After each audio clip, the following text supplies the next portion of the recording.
Hi, this is Pat Fraley, purveyor of Doc Doug and villain voices, and you're listening to the Geekcast Radio Network. Road from Hattie's shack lies a sleepy little Okeechobee town.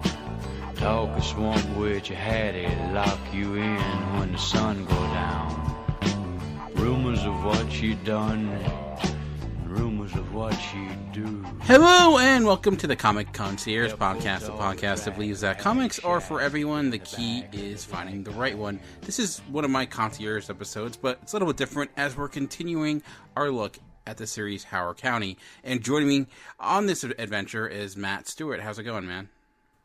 Doing quite well. Hopefully the third time's a charm on this one. Hopefully, so, yes. We talked about Volume 1. Start listening to the episodes. We talked about Volume 1. We talked about Volume 2. Now we're going through Volume 3. So it's been a fun little adventure. It's the first time, three-time guest. So you can put that on your resume next. So what do I was about to say, can I put that on my CV to people and people will be impressed? Like, 3-time guest on the Comic Concierge. It's like, right. SNL hosts, like they have like that lounge for like if you hosted 7 times. I need to do something like that. But so I'm like the Steve Martin or the Alex Baldwin of the Comic Concierge. You are. Right. So just get Tom Hanks. Get your Trump impersonation, and you'll be good. Oh, okay, I'll work on it. I'm working on it right now. Yeah. Working on something. But yeah, we've been enjoying having this conversation. So we're continuing with this series, and it's been going for quite some time now, and we're up to Volume 3. And I think this is going to be a little bit of an interesting conversation because it's much different than the other volumes in a lot of ways. First and foremost, even with the first issue or the first part of this volume, we actually get a new artist or at least a fill-in artist. Yes. And I was curious, like opening this, it starts right away. Did it seem different right from the get-go, knowing that this, we've been with the same artist for 8 issues now, but suddenly now, start of Volume 3, we have a new person come in. Yeah, I mean, I loved it, and it took me a minute to think about it. Like, I know I'm reading the same comic, but it was such a drastic change from the art style, moving away from like the watercolor art tapestries that you're getting from the original artist. And I think this was a female artist too, wasn't it? Hannah something. The name escapes me right this second, but I was pretty impressed by the art style. I really, really liked it. It reminded me of more of a less of a Dark Horse comic book and almost more of like an Image comic book. It came out very glossy, very like this beautiful jumping off the page, very HD as well, and it definitely put me in a different mind frame. It wasn't as kind of gothic scary, but I still loved the way it looked. I thought it was kind of cool to have somebody guest artist on it, so I thought it was a neat little addition. Yeah, it was the guest artist for the first issue, or issue 9, I should say, was Carlos Speed McNeil, who I'm not super familiar with, and I actually like you. I thought her look is certainly different than the original art for it, but it felt good. I thought the colors were pretty strong too. And I think it actually worked well for this story since so much of it actually took place at night, like the stark blackness. I know that with the coloring, and there's more of a distinct line that she has that I think made it stand out, and especially like I can't remember his name, but the no skin boy, how she draws him, and the fact that he's playing more of a pivotal role in this. I think the way she depicts him, he's got a little bit more of he seems more of a complete person, and I think that was important since he was really, this first issue, the first beginning, he's really the main character, or the one we're focusing the most on. Yeah, it's like a very strongly designed character. Like in the other comic books, or the other books, or the issues, I should say, it looks a little bit like just that watercolor, like kind of like, not I don't want to say thrown together in a lot of way, but it seemed like just very like painterly. But this one's like a fully fleshed out. Like I feel like I see more of the sinew and the muscle, and the musculature on the character. So it definitely has a more striking look to that character. I guess you can call I'm going to call the no skin boy Caleb at this point, because you kind of get that little bit of a pseudo revelation there at the kind of end there. But I also like the fact that this kind of new volume picks up in a completely different direction, because this is like the third arc of the story, I guess you could say at this point. And I like that they're introducing another new character, so you're just kind of creating this like rogues gallery of characters that Emmy's going to go against potentially at some point. But I like the creepiness of this character, kind of like the old hitchhiker. It kind of reminded me a little of Christopher Lloyd and Dennis the Menace a little bit. I could see that. He had that kind of greasy stranger type look to him a little bit. I don't know why that gets popped up in my head, but I guess the train and the long hair and the overcoat just kind of gave me that Christopher Lloyd from Dennis the Menace type look to it. It's funny because the person I thought of, which is probably even more random, was the main villain in Last Action Hero, who the Ripper. Yeah. Like that's, I don't know, I have no idea why that came, but he had like the long hair and like the receding hairline. It sounded and he had a very creepy look to him.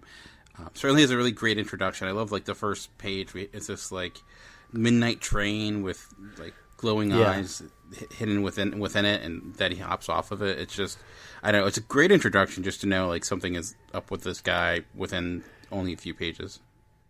Yeah, and he like snatches the bird out of the sky, and like he starts playing like a harmonica with it. Almost, it's just like super weird and ocarina, whatever musical instrument he seems to be playing with this bird. He just literally took out of the sky and killed. And so definitely this guy is bad news, and the way he's kind of manipulating Caleb throughout the issue as well too is also, this guy's like definitely a long-term player. He's not like another Haint, if you want to call him a Haint at this point. I don't think he is, but no. Just another big kind of like boss at this point. Yeah, he seems partially a witch, or I don't know, like an evil Pied Piper or something of that nature. He's certainly manipulating, Caleb, as you mentioned, and trying to really drive a wedge between him, Emily, and it just you don't clearly know what his motive is. But I do like the fact, where it ends, and just when you finally get the image of Caleb putting his skin back on, and just the anger that's there. But and then the final image of just the handprint of blood. I don't know. I thought it was a really strong first issue, or like opening to the arc. Although I was surprised that like we didn't go back to it at all within this volume. We jumped into a completely other story. Yeah, I mean, I kind of like, it reminds me of, I think we've mentioned this before, I've always been a big fan of Spawn and things like that, where you get this, like, arc that goes for a little bit, then it kind of deviates, like, it kind of goes in a completely different direction, working on other characters.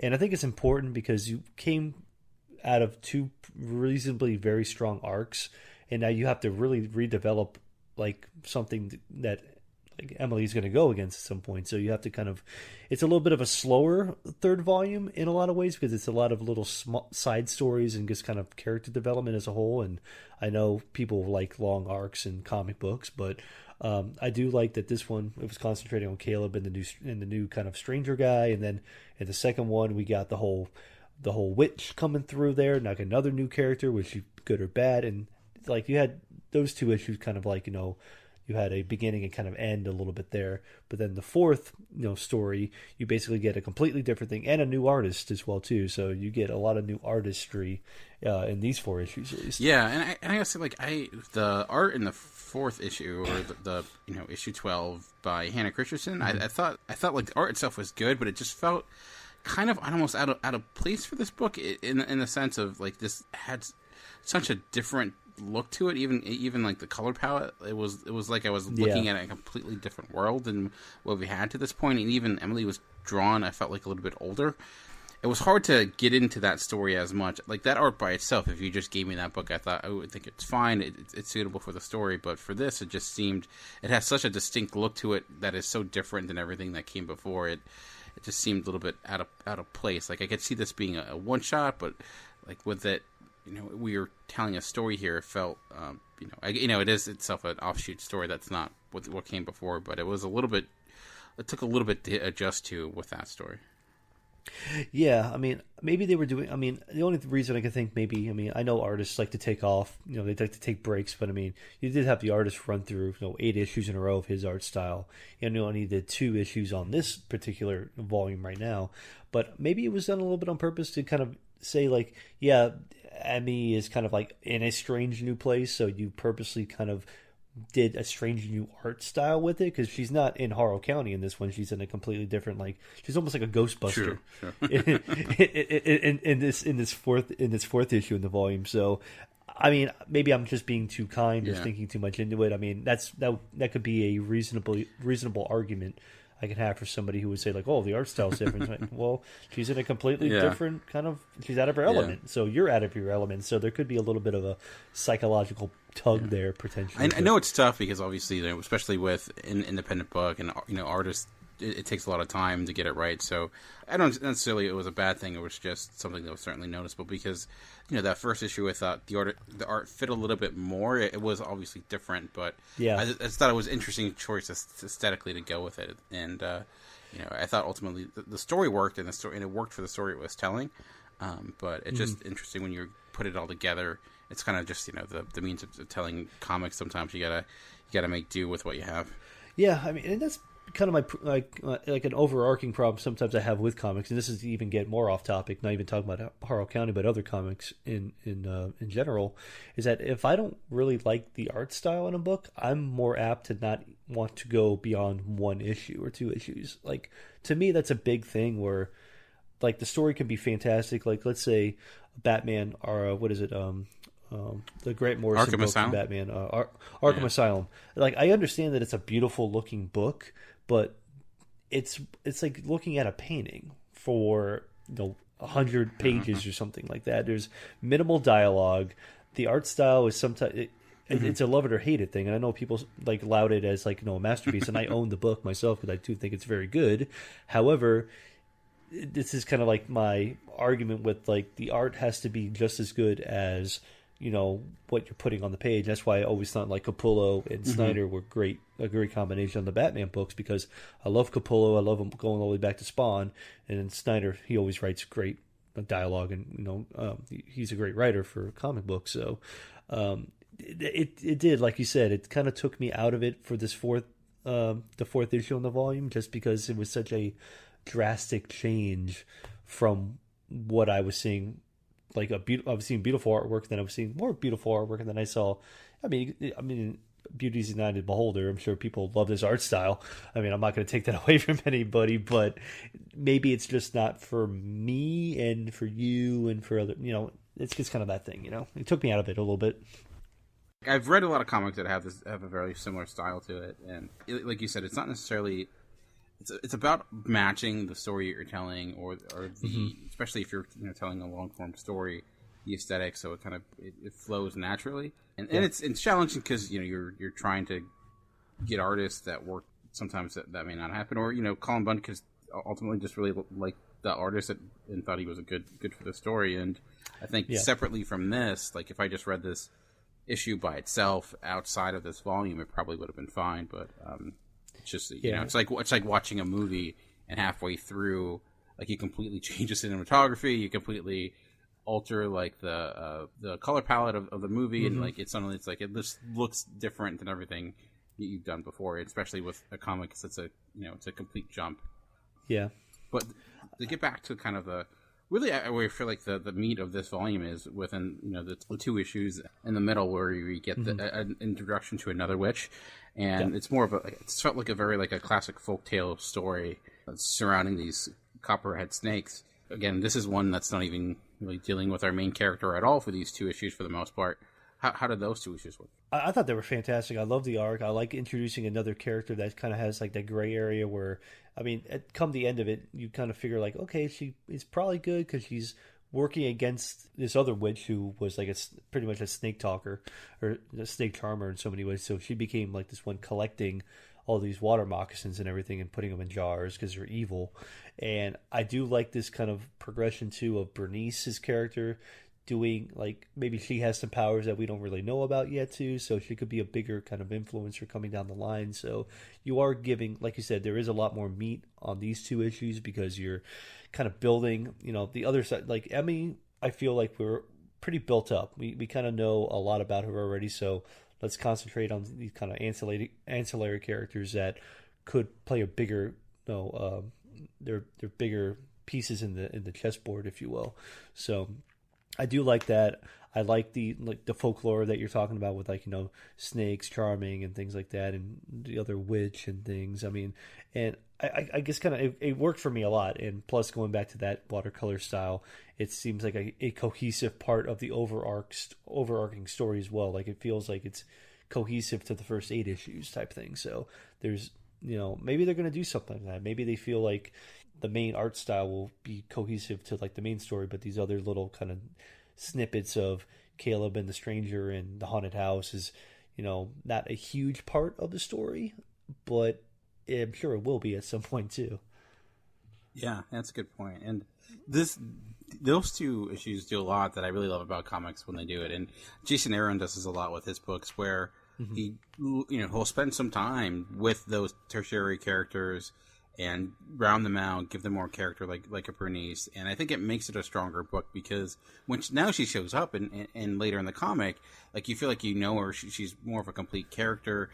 You expand the scope of this world, especially, so far with Harrow County, it's really felt a little bit isolated, but now it feels like, there's actually much more history here. There's much more going on in this world. And also thought within those two issues, there's a really strong story. It has a good setup, and this, idea of these snakes and this other witch and like just the hold she has on it. And I thought it was good how it juxtaposed those expectations in the sense of taking what you thought she was and really seeing that she was much more of a healer, much more of a helper, and really placating those types of first reactions people tend to have and using it kind of against the reader. And I thought it left out in a really good place. And I was actually really excited to continue that story. I'm liking where this is going, which also kind of maybe why that last issue didn't work as well for me as much, because I'm like, I want to get to that story again. And I had to wait a little bit. So.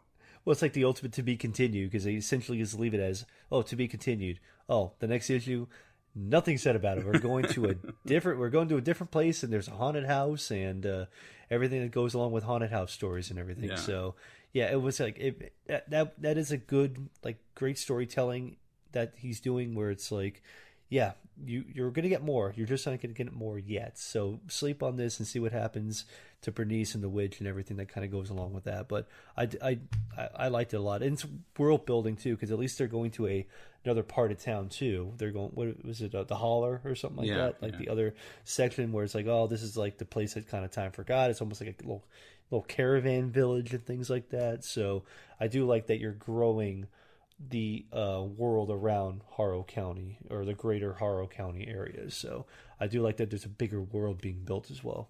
And I loved how, like, when Bernice did what she did, like, trying to investigate to see what happened, and it caused the snake to bite the other witch. I can't think of her name. Like, her reaction, like, I thought she had such like, matter-of-fact reaction to it that I thought was kind of welcoming, where she's not angry or yelling. She's like, this was bound to happen, and all right, this is now falling onto you. And I thought that was a cool way to approach it, where instead of, like, seeing her, like, put some sort of curse or, like, damn her, it was like just having kind of a general conversation and just understanding, there was, like, a calmness to her that I thought was unexpected.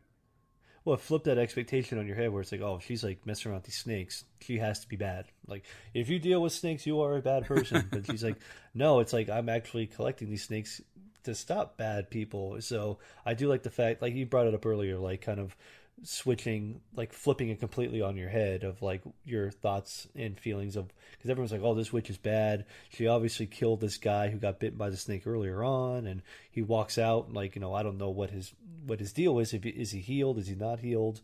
There could be a lot of different things going on there, but at least in the, like, right now, you feel like the snake charmer witch is a good character. Yeah. Who knows? I don't know, though. So we'll see what happens. We've seen people show up that we think are good, and then they end up having a little bit more to her. So I thought that was a really, that to me was the strength of this third volume for sure. And it's interesting, just like getting some more flashbacks too, and getting more history of this world and seeing where it's coming from. And I'm guessing there's possibly some foreshadowing, because we have that other, the witch that bestowed this on her. I have a feeling that she's probably going to be popping up someplace. And what was her name? Odessa or something like that. I think the other witch's name was. Yeah. And if she is somehow related to where Emily's coming from, like where their histories lie. So I felt like this volume, the ultimate purpose of it, even to the last issue, was just building the world and bringing in a lot of new characters. And, it's like the main players that we've been staying with are barely really in this at all. Like, I thought, which would sometimes be the detriment, but I think in this case it worked well, because it was something I think this was needed to really more set the stage and understand that there was actually a lot going on in this world outside of just the one story we've been focusing on. Yeah, I like that a lot. It's just kind of like, and I think you grew to kind of know who Bernice was anyway, So this is just kind of like continuing to add to what she's going to hopefully offer later on down, because you don't see the father at all. The father's completely gone, or her Emmy's caretaker or whatever you want to call the guy, Paul, whatever. But you get a little bit of Caleb, you get Bernice, and then you don't really get anybody else who was like, oh, that's familiar. I know that character. Everybody else is completely new, and then you get, Emmy in the fourth issue. But other than that, I do like that they're and a lot of people could be turned off, like, oh, well, my favorite characters aren't in this one. Why am I going to read this? Like, I still was intrigued in the overall mythology. Yeah, and I think that's something great that they're building with the book. That they're building it more around a mythology than they are just like this character, this character, this character. It's like I want to know more about what's going on in the greater scope of everything. Yeah, you can see why this is still going now, because there's a lot here that it can kind of continue and go and take its time, which is what I appreciate. So the beauty of telling a serialized story where you have that freedom to do that. Yeah, exactly. Cool. It's funny you say that, like because they are ending the comic in June. So. Yeah, true. But so we'll get there eventually. I think they're on like volume 9 now, so yeah, so we still got a few ahead of us, so that's good. All right, was there anything else you wanted to bring up regarding this volume? No, I mean, just kind of like a tale of two, the volume is so kind of different. It's the most different volume we've had so far, with the different art styles, not as much of a cohesive story going on right now. So this is kind of like that weird, awkward phase, I guess this could almost be seen as like maybe a make or break volume for a lot of people, because it's broken up so well. I mean, if you really wanted to, you could stop reading Harrow County in volume or issue 8. Like, you could say, like, okay, that's the end of the book and I'm done. But if people want to keep reading, you're going to have to get through these issues in order to see where the story's going. So, and another thing, this is just something funny I noticed while reading the book. This was also the first time in this volume where they're introducing new comics to the volume. I'm like, read this comic, read that comic. And it's like, okay, well, apparently Harrow County's been doing well enough that they're picking up other things as well, so that's fantastic. Yeah. And some of the other stories from Harrow County were really cool. Like, I like the Butcher story. I thought that was interesting. Doesn't really tell you a whole lot, but it kind of cool anyway. Kind of reminded me of like a little bit of a scary story to read in the dark type of tale. And then the other thing with the cows, how they're calling cows and stuff like that. It's like, don't call the wrong cow. So I always like those stories. I think they're a lot of fun. And my point, going back around to that, is how they include Harrow County kind of like in the beginning, where it's like you're reading Harrow County and sometimes it's in the cornfields or something like that, or it's on like a rock written in stone or something like that.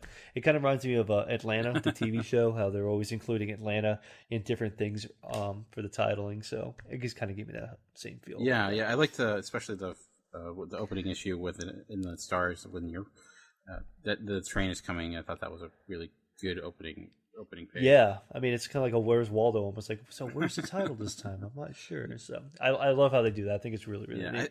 In a way, I feel like this is where it's getting when it comes to like the volume breakdown, where it's less of specific arts and more so this is just like these are the 4 issues because they're just picking them up in 4 issues, which it's just the business model of it. But I'd rather, in the sense of them, instead of taking that middle story that's 2 issues and spreading out to 4, if that's what they didn't feel like they could do that, at least padding it up with something. But it does. I'm curious to see if that's going to be the norm moving forward, or if it's going to kind of go back to what it was the first 8. Yeah, I'm looking forward to seeing what happens. Very cool. All right, Matt. If more people wanted to listen to you or hear more from you, how could they do that? All right, same old place, simplisticreviews.net, the main website. Download the podcast. It's on iTunes and every place where you can find fine podcasts all over the interwebs. And follow us on Twitter. It's at Simple Tweeters, or go to Instagram. That's at Simply Gramming. So social media, everywhere in between, Facebook. We're all over the internet. We're like herpes.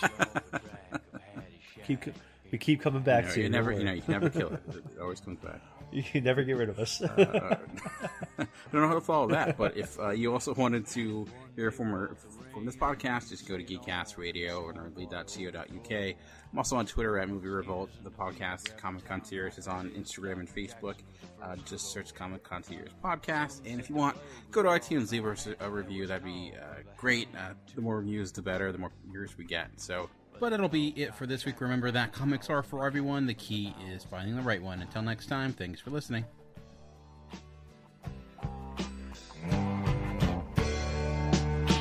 Early one morn between dark and dawn, when shadows fill the sky, there came an unseen caller on a town where hope run dry. In the square there was found a big black round vat